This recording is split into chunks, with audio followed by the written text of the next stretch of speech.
Commander Elizabeth Young gripped the command console of the UES Guardian as alarms blared throughout the bridge.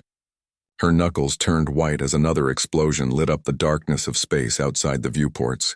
The Meridian Defense Fleet, once 80 ships strong, had been reduced to 17 battered vessels desperately trying to hold the line against the Crixian invasion force. 3 massive Crixian dreadnoughts and their escort ships pressed forward, methodically destroying human ships while their troop carriers prepared to descend on the colony below. Shields at 13%. Commander, reported Communications Officer Paul Garcia, his voice steady despite the chaos. The Monroe and the Jefferson have been destroyed. Admiral Phillips is requesting our support on the eastern flank. Elizabeth watched as another human frigate erupted in a ball of fire. The colony of New Haven, home to 6 million civilians, had no chance if the fleet failed. They had sent distress calls, but the nearest reinforcements were 3 days away. Divert emergency power to forward shields, Elizabeth ordered. We will buy the civilian transports time to evacuate. The bridge crew moved with practiced efficiency, even as the deck shuddered beneath them from a nearby explosion. Lieutenant Carol Manning at the helm adjusted their course, bringing the Guardian between the Crixian forces and the fleeing civilian ships. How many transports have launched? Elizabeth asked, her eyes fixed on the tactical display. 11 so far, Paul answered, but there are still thousands of civilians in the southern settlement. They need at least another hour, Elizabeth nodded grimly. An hour they likely did not have. The Crixians had appeared without warning 3 days ago, their fleet emerging from the darkness beyond the outer planets. This was the third human colony they had attacked in as many months, and each time the pattern was the same: total destruction. No survivors, no prisoners, Commander. The dreadnoughts are changing formation, called out Tactical Officer Greg Peterson. They are targeting the orbital defense platforms. Elizabeth watched as the massive alien vessels shifted their position. The orbital platforms were New Haven's last line of defense. If they fell, nothing would stop the Crixians from landing troops. All ships focus fire on the lead dreadnought, Elizabeth commanded. We need to disrupt their attack run. The remaining human vessels responded, concentrating their fire on the front Crixian ship. Energy beams and missiles streaked across space, most dissipating harmlessly against the alien vessel's shields. Science Officer Maya West looked up from her console, her dark eyes wide. Commander, I am detecting a spatial anomaly at the edge of the system.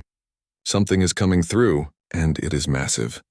The bridge crew fell silent as a new contact appeared on their scanners. A ship unlike any they had ever seen materialized out of what appeared to be a self-generated wormhole. Its hull gleamed with an otherworldly metal that seemed to absorb rather than reflect light, and its silhouette suggested a vessel both ancient and impossibly advanced. That is not one of ours, whispered Greg. And it is not Crixian either. Sir, Maya's voice trembled slightly. According to these readings, it matches the description of the UES Vengeance. Elizabeth's blood ran cold. That is impossible. The Vengeance disappeared 50 years ago fighting the Crixians at the Battle of Proxima. It was declared lost with all hands. Yet there it was. A legend returned from the dead and heading straight for the battle. Broadcast on all frequencies, Elizabeth ordered. Unknown vessel. This is Commander Elizabeth Young of the UES Guardian. Please identify yourself. Paul worked his communications panel. No response, Commander, but they are definitely receiving our transmission. The mysterious vessel moved with impossible speed and grace for something of its size. The UES Vengeance had been the pride of the fleet before its disappearance, the most advanced warship humanity had ever built. But the ship now bearing down on the battlefield appeared somehow enhanced, modified beyond its original specifications. Lieutenant Frank Howard, the youngest officer on the bridge, pulled up historical records. If that really is the Vengeance, the ship was commanded by Captain Laura Bennett. She had a reputation for unconventional tactics. The ship and its crew of 300 vanished without a trace. The Crixian fleet, apparently as surprised as the humans, shifted formation to confront this new threat. Their lead dreadnought fired its main cannons, massive energy weapons that had cut through human capital ships like paper. The beam struck the Vengeance dead center and did absolutely nothing. The energy simply dissipated across the hull of the mysterious vessel, which did not even slow its approach. The Crixian vessels fired again and again with the same result. That is impossible, Greg muttered. Those are phase-shifted quantum beams. Nothing can withstand a direct hit. Elizabeth leaned forward in her chair. Are we sure that is the Vengeance? Could it be some new prototype sent to help us? Maya shook her head. The ship's IFF is broadcasting as UES Vengeance, but there is something different about it. I am detecting energy signatures unlike anything in our database. And the crew complement. She paused, recalibrating her instruments. I'm only detecting one life sign aboard. Just one. The bridge fell silent as they processed this information. A legendary ship thought lost forever had returned at their darkest hour with only a single life sign aboard. The Crixians are focusing all fire on the Vengeance now, Greg reported, watching his tactical display. Their fleet is breaking off from the colony attack. Elizabeth saw an opportunity. Order all remaining ships to regroup. Get those civilian transports away while the Crixians are distracted. As the fleet moved to comply, the Vengeance finally opened fire. What happened next could only be described as a massacre. Weapons of unknown design erupted from ports along the warship's hull. Beams of coiling blue energy sliced through the first Crixian dreadnought, bypassing its shields completely. The massive vessel split in two before detonating in a blinding flash. What in God's name was that? Elizabeth whispered. Unknown weapons technology, Maya responded, her scientific curiosity momentarily overriding her shock. The energy signature does not match anything in our database. The Vengeance continued its assault, methodically targeting the Crixian vessels. Small fighter-like objects deployed from its hangar bays, except they moved with inhuman precision and speed that suggested they were unmanned drones. They swarmed the Crixian ships, overwhelming their point defense systems. A communication finally came through. Audio only. This is Captain Laura Bennett of the UES Vengeance, a woman's voice announced, sounding oddly flat and emotionless. Stand by, Meridian Defense Fleet. We will handle the Crixian threat. Elizabeth exchanged shocked glances with her officers. That is impossible. If that is really Captain Bennett, she would be over 80 years old by now. Paul's hands flew over his console. The voice pattern matches archived recordings of Captain Bennett, but there is something off about it. Almost synthetic. The second Crixian dreadnought attempted to retreat, engines flaring as it tried to reach a safe distance to jump to faster-than-light speeds. The Vengeance fired again, this time with what appeared to be gravity weapons that crushed the massive ship like an aluminum can. The remaining Crixian vessels, recognizing the threat, abandoned their attack on the colony and turned all weapons on the Vengeance. It made no difference. One by one, they were systematically destroyed by weapons technology far beyond anything humanity, or apparently the Crixians, possessed. Commander, Maya called out, her voice urgent. I am detecting another anomaly inside the Vengeance. Whatever is controlling that ship, I do not think it is entirely human anymore. As the last Crixian ship exploded in a brilliant flash, silence fell over the bridge of the Guardian. Elizabeth stared at the view screen, watching as the mysterious vessel that called itself the Vengeance drifted amidst the debris field it had created. All Crixian vessels destroyed, Greg confirmed, his voice barely above a whisper. The colony is safe, Elizabeth nodded slowly, but her eyes remained fixed on the enigmatic warship that had turned a desperate last stand into a one-sided slaughter. Send a message to Fleet Command, she said finally. Tell them the Vengeance has returned, and God help us all if it is not on our side. The bridge of the Guardian fell into an uneasy silence as the crew watched the legendary vessel drift among the wreckage of the Crixian fleet. The massacre had happened so quickly that many of them were still struggling to process what they had seen. Commander Elizabeth Young stood from her captain's chair and approached the main view screen, studying the strange ship that had saved them all. Are we receiving any further communications from the Vengeance? She asked. Paul shook his head. Nothing since Captain Bennett's initial transmission, Commander. Elizabeth turned to Maya. What about that single life sign you detected? Any changes? Still just one human signature, Maya confirmed, adjusting her instruments. But there is something else. The ship itself. It is giving off readings consistent with biological systems, almost as if the vessel itself is alive. Greg looked up from his tactical display. Commander, the Vengeance is moving again. It appears to be taking up a defensive position between us and the colony. Elizabeth made a decision. Open a channel. Broadcast on all frequencies. When Paul nodded that the channel was open, Elizabeth spoke clearly. "This is Commander Young of the UES Guardian to the vessel identifying as UES Vengeance. We thank you for your assistance. Request permission to send a boarding party to establish formal contact." For several long moments there was no response. Then the communication system crackled to life. "Permission granted, Commander Young," came the same flat voice they had heard earlier. "You may approach with a shuttle. Maximum 5 personnel. Unarmed." Elizabeth looked at her senior officers. "Opinions?" "It could be a trap," Greg said immediately. "That ship just destroyed an entire Crixian battle fleet with technology we cannot even identify. And we have no idea what happened to it during the 50 years it was missing." Maya leaned forward. "Commander, whatever is on that ship might be the most significant scientific discovery of our time. We need to know what happened to the Vengeance and its crew." Paul nodded in agreement. "And if that really is Captain Bennett, she deserves our respect. The Vengeance was declared a hero ship after Proxima." Elizabeth considered for a moment. "I will lead the boarding party myself. Maya, I want you with me for scientific analysis. Greg for security." "Commander," Greg protested. "The message specified unarmed." "Then leave your weapons here," Elizabeth replied firmly. "Paul and Lieutenant Howard will complete the team. Carol, you have the bridge while we are gone." Lieutenant Manning nodded, moving to take the command chair as Elizabeth and her team prepared to depart. The journey to the Vengeance in the Guardian's shuttle was tense and quiet. Through the viewport they could see the massive ship growing larger. Up close, the modifications to the legendary vessel were even more apparent. The hull was covered in strange patterns that seemed to shift and flow like liquid metal, despite appearing solid. Ports and openings that did not match any known human design dotted its surface. Those were not part of the original specifications, Frank noted, checking the historical data on his tablet. The Vengeance was state-of-the-art 50 years ago, but this is something else entirely. As they approached, a hangar bay opened silently on the side of the massive ship. No lights guided them in, but their shuttle seemed to be pulled forward by an invisible force. "Some kind of tractor beam," Maya murmured, taking readings. "But unlike any tractor technology we have." The shuttle settled gently onto the deck of the hangar bay. Through the viewport they could see that the interior of the Vengeance was dimly lit with a bluish glow that seemed to pulse slowly, like a heartbeat.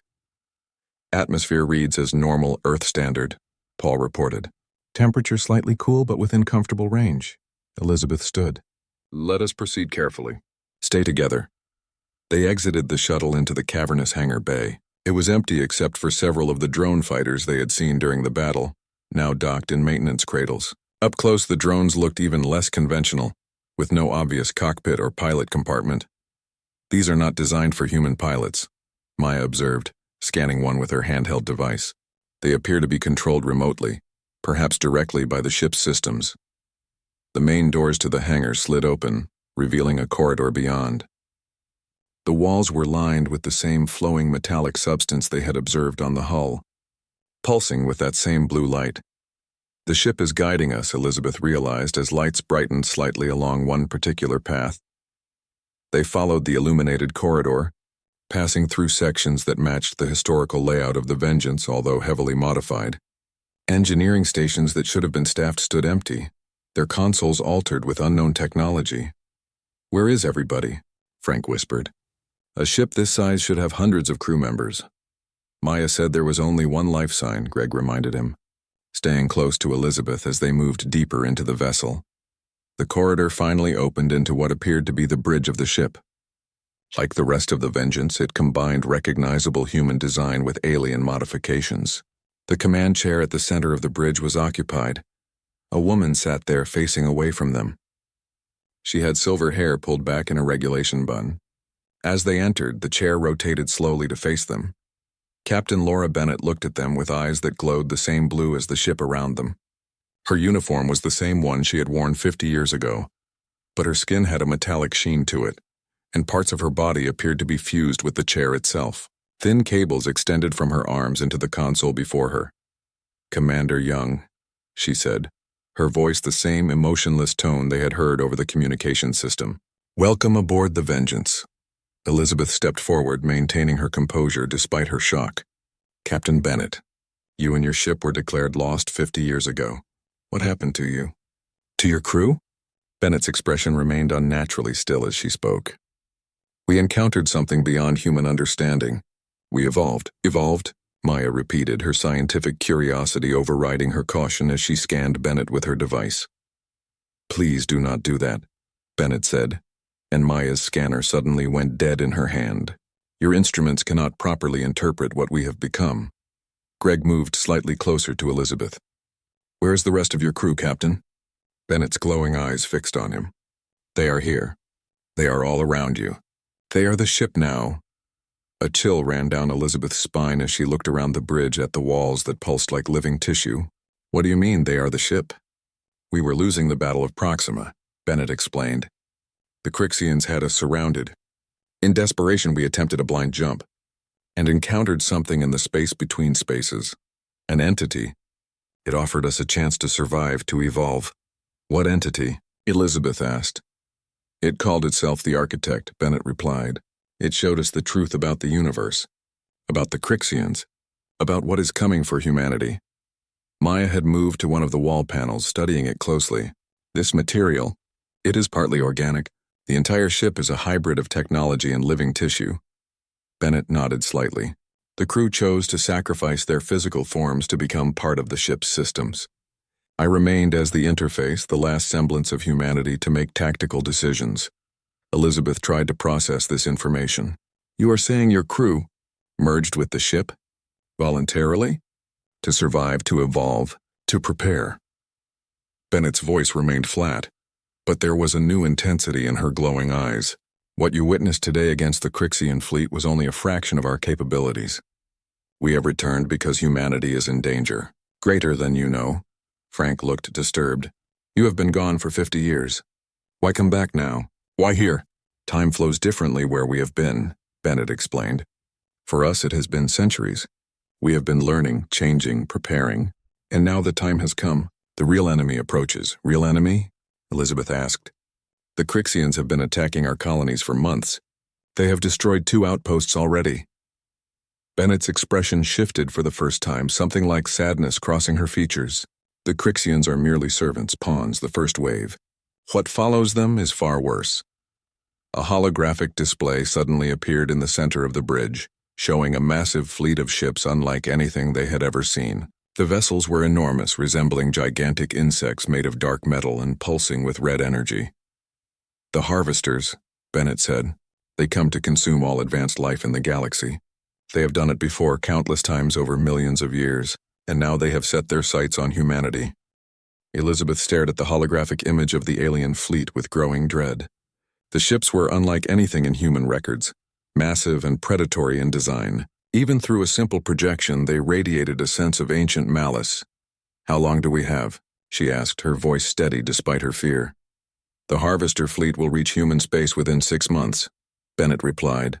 They have already consumed 3 civilizations in neighboring sectors. The Crixians you have been fighting are not invaders. They are refugees, fleeing ahead of the Harvesters, taking what they can to survive. Greg shook his head in disbelief. That does not excuse them destroying our colonies. No, Bennett agreed, but it explains their desperation. The Crixians know what follows them. The hologram shifted, showing images of planets being systematically stripped of all resources, their surfaces cracking open as massive harvesting machines descended from orbit. Elizabeth felt sick watching the destruction. If the Crixians are this dangerous, how much worse are these harvesters? Paul asked quietly, Bennett's glowing eyes fixed on him. The Crixian fleet you face today would be annihilated by a single Harvester scout ship.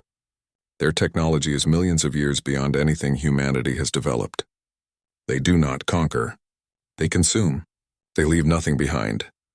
Maya was examining data scrolling across a nearby console. These readings cannot be right.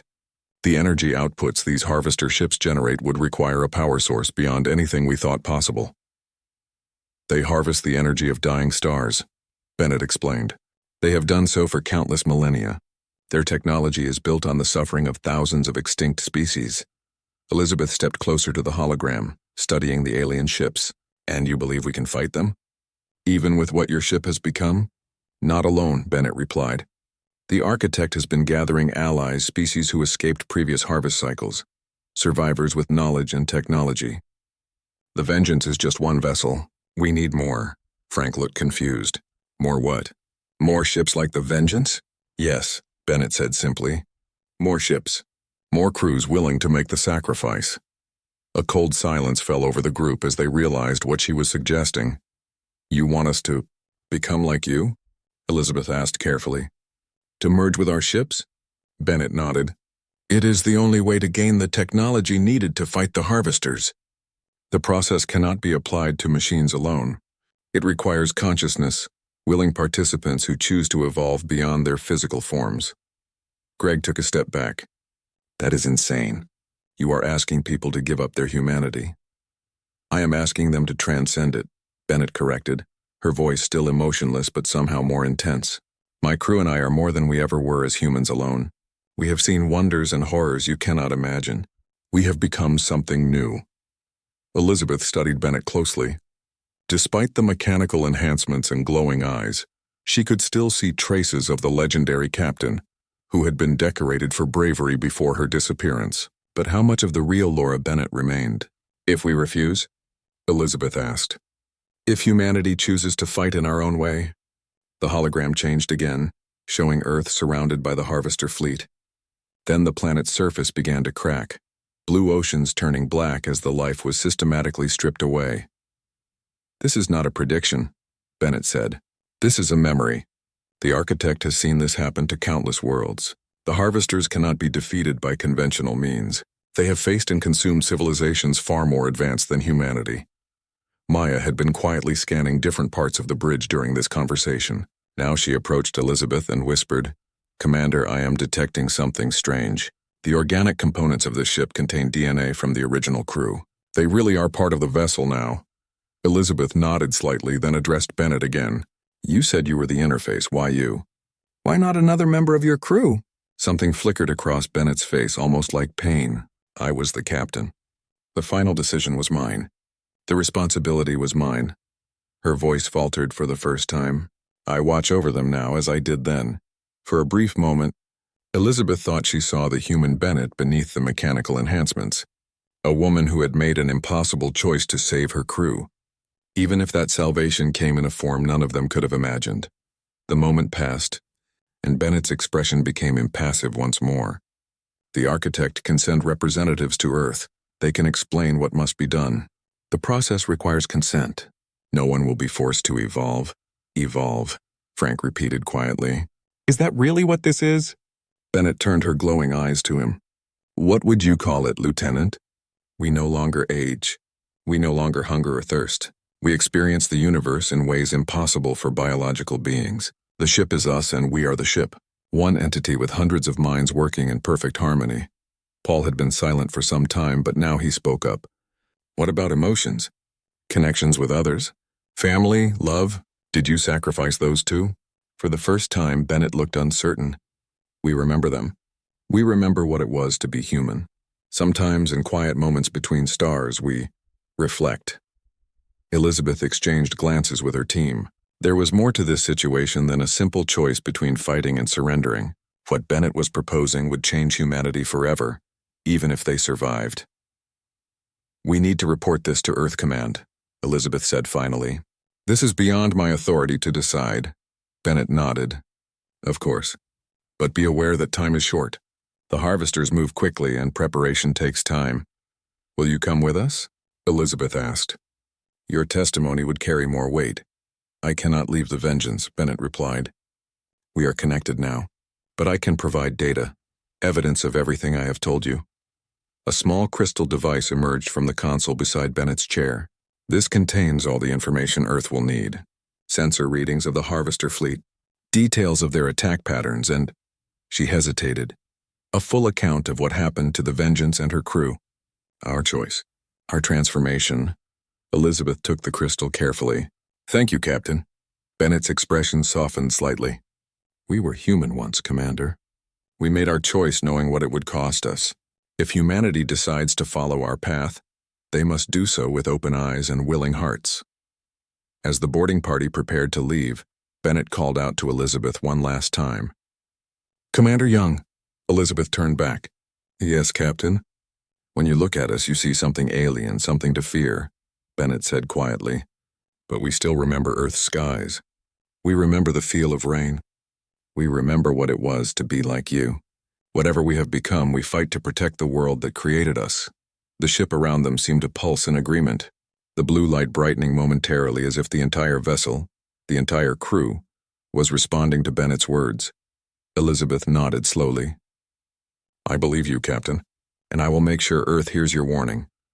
As they walked back to their shuttle, Greg stayed close to Elizabeth. Commander, do you really trust her? Whatever that is on the bridge, it is not entirely human anymore. Elizabeth clutched the data crystal tightly. No, it is not human. But I believe it was once, and I believe it remembers enough of humanity to want to save us. She looked back at the strange corridors of the transformed ship. The question is, what will be left of us to save if we follow their path? The shuttle departed from the Vengeance, returning to the Guardian where the rest of the crew waited anxiously for news. As they approached their ship, Elizabeth looked back at the legendary vessel that had returned from the dead, now transformed into something beyond human understanding. The warship that had turned a desperate battle into a massacre had brought them victory today, but at what cost would final victory come? The return journey to the Guardian was silent, each member of the boarding party lost in their own thoughts about what they had witnessed aboard the Vengeance.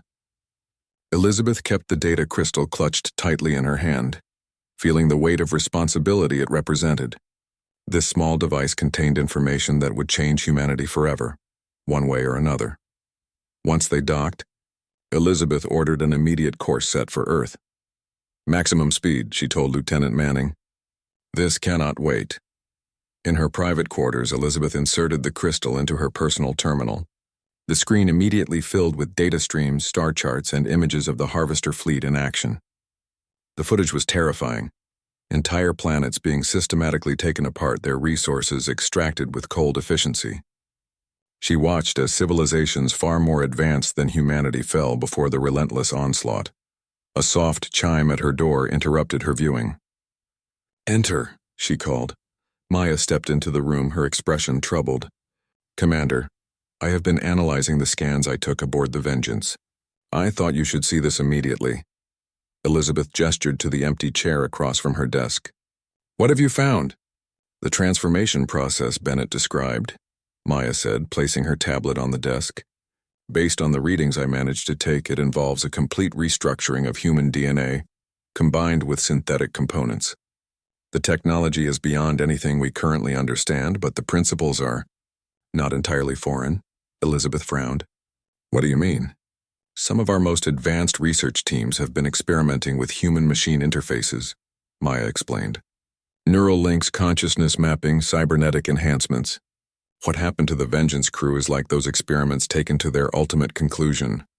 Are you saying we could potentially do this without the help of this architect entity?"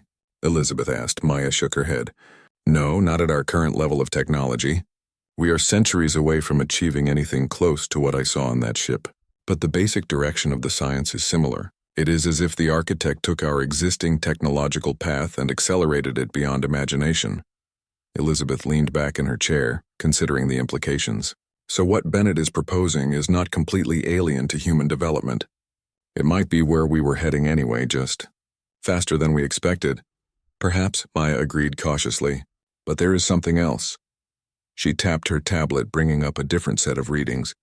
"I detected quantum signatures in the organic components of the ship that suggest something I cannot fully explain. The consciousness of the crew may exist in a state between our dimensions. They might experience reality very differently than we do." Before Elizabeth could respond, another chime at her door announced Greg's arrival. The tactical officer entered with his own report. "Commander, I have analyzed the combat data from the battle," he said without preamble. "The weapons the Vengeance used against the Crixian fleet operate on principles that violate our current understanding of physics. They appear to directly manipulate matter at a subatomic level." Elizabeth gestured for him to continue. "If even a fraction of these weapons could be adapted for our existing ships," Greg continued, "it would revolutionize our defensive capabilities, not just against the Crixians, but potentially against these harvesters as well." "Without the full transformation Bennett described?" Elizabeth asked. Greg hesitated. "That is unclear. The weapon systems appear integrated with the organic components of the ship. They might be inseparable, Elizabeth dismissed them both, needing time to think. The data crystal contained more than just warnings and technical specifications. It also held personal logs from Captain Bennett, recorded during and after the transformation of her ship and crew.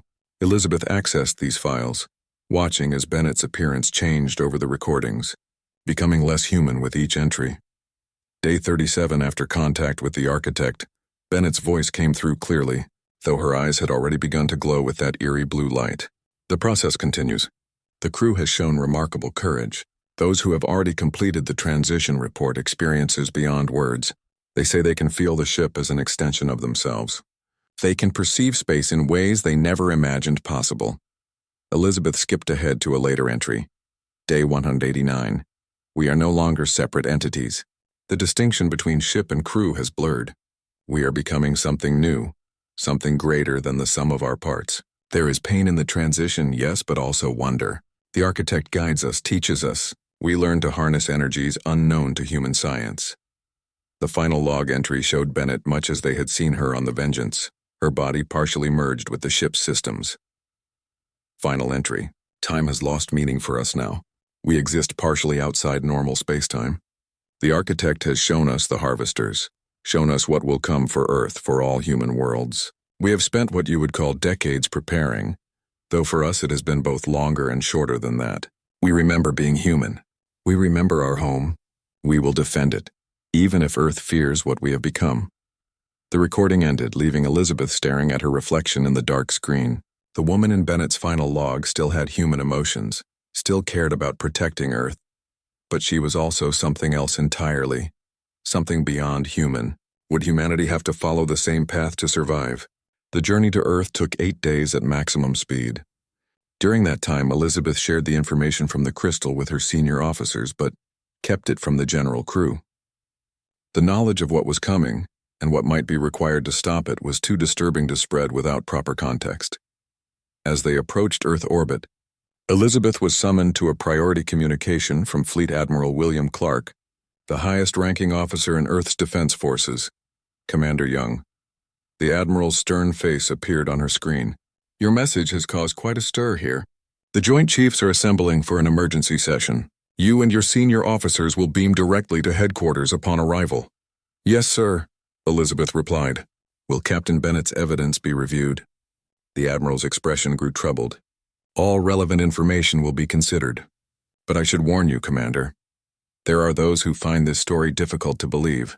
A legendary lost ship returning with warnings of an unstoppable alien threat? It sounds far-fetched.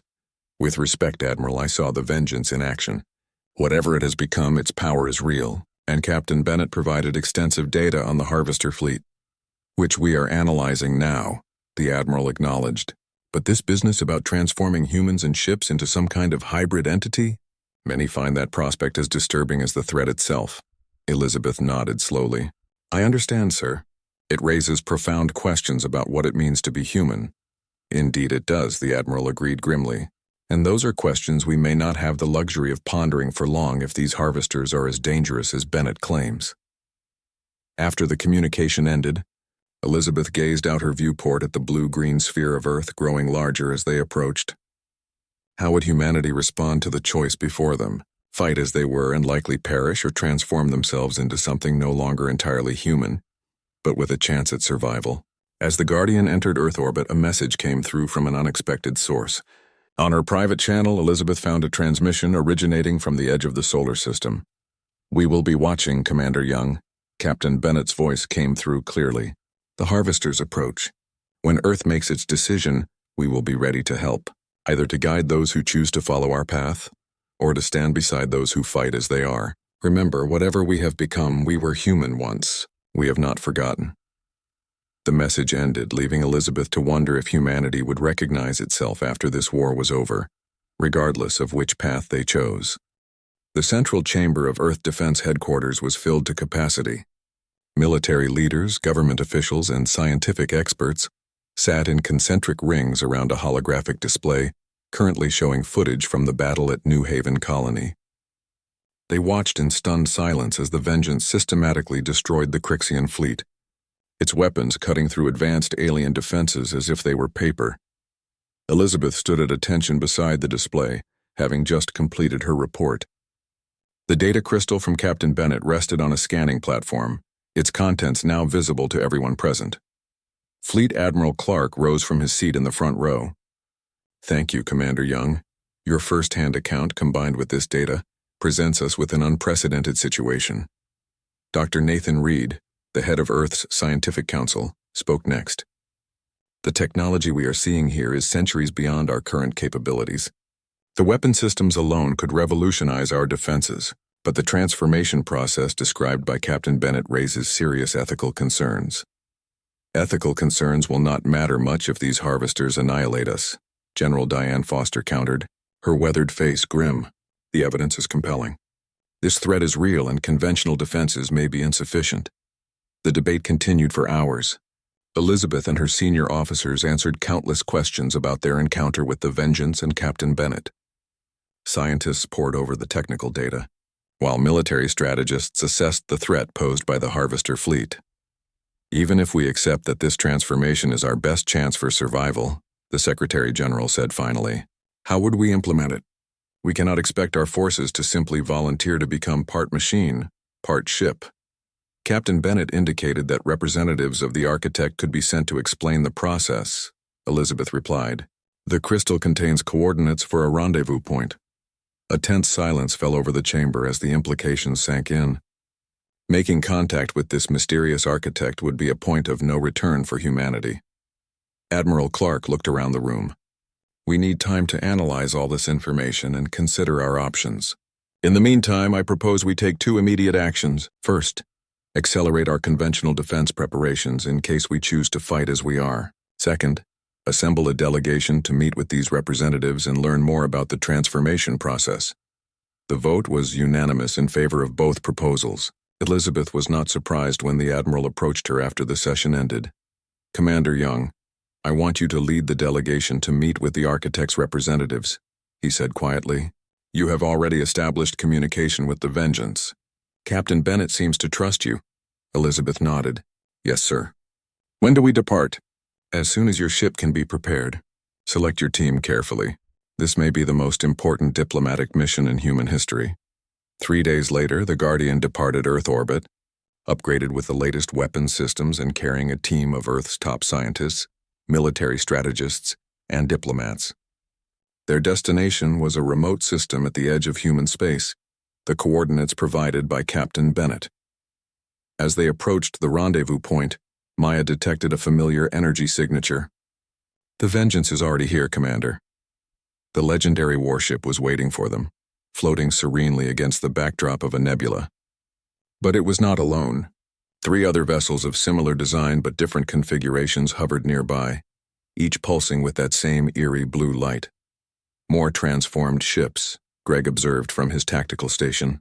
Different designs, possibly from other species. A communication came through on all channels. "Guardian, this is Captain Bennett. Welcome.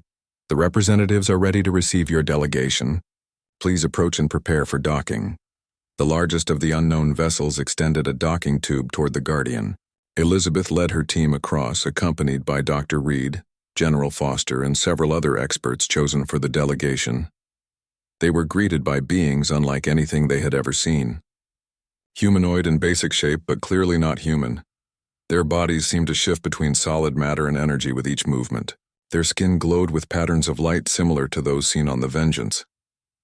"We are the emissaries," one of the beings said, its voice resonating directly in their minds rather than through the air. "We speak for the architect. We welcome you, children of Earth." Captain Bennett stood among them, looking more mechanical than when Elizabeth had last seen her. Parts of her body now seemed to phase in and out of normal space, similar to the emissaries. "The transformation continues," Bennett explained, noticing Elizabeth's gaze. "We evolve constantly." The lead emissary gestured, and the room around them transformed into a vast, stellar map showing thousands of worlds. For millions of your years, the harvesters have moved through the galaxy in cycles, consuming advanced civilizations, taking their resources and knowledge before moving on. Few have survived their passage.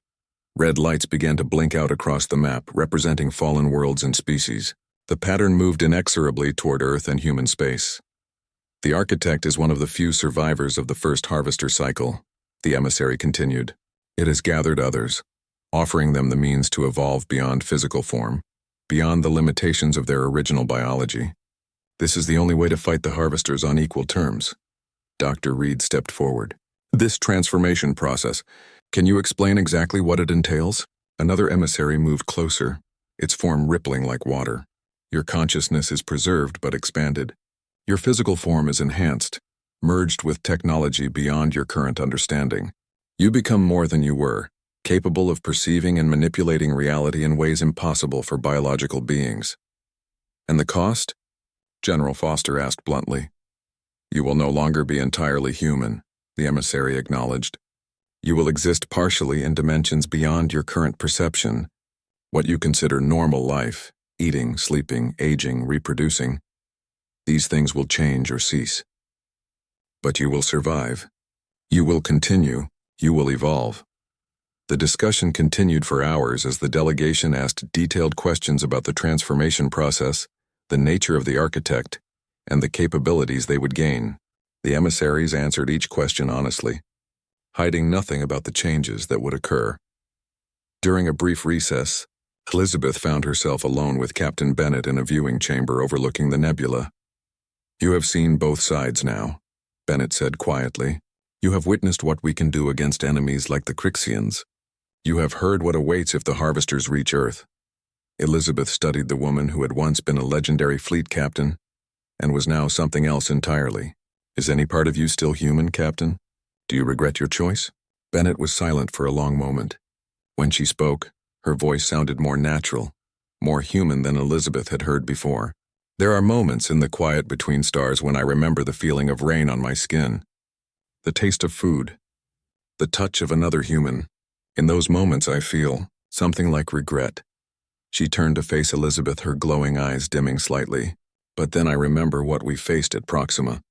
I remember watching my crew die one by one as the Crixians tore our ship apart, and I remember the choice the architect offered us, evolution or extinction. And you chose for all of them, Elizabeth said. Your entire crew. I gave them the choice, Bennett corrected. Every one of them chose to follow this path rather than die. Just as humanity must now choose. When the delegation returned to the Guardian, they carried with them detailed specifications for the transformation process and demonstrations of the technology they would gain. The emissaries had been thorough in their explanations, holding nothing back about both the benefits and the costs. As they prepared to depart, a final message came from the Vengeance. We will continue to patrol the borders of human space, Captain Bennett told them. The harvesters approach, but you have time to prepare, whichever path you choose. Remember that we fight for the same cause, even if we are no longer the same kind of being. The return journey to Earth was subdued, each member of the delegation contemplating the choice that lay before humanity, evolution or potential extinction, transformation or desperate resistance, to remain human in defeat or become something else in victory. As the Guardian approached Earth orbit, Elizabeth stood alone in her quarters, watching the blue planet grow larger in her viewport. Whatever humanity decided, nothing would ever be the same again. The warship from legend had returned with a warning and an offer that would change the course of human history forever. In the darkness of space beyond the solar system, the Vengeance and its companion ships stood guard, watching and waiting for humanity's decision. And beyond them, still unseen but drawing ever closer, the vast harvester fleet continued its relentless approach, unaware that for the first time in millions of years, one of their intended harvests might have the means to fight back.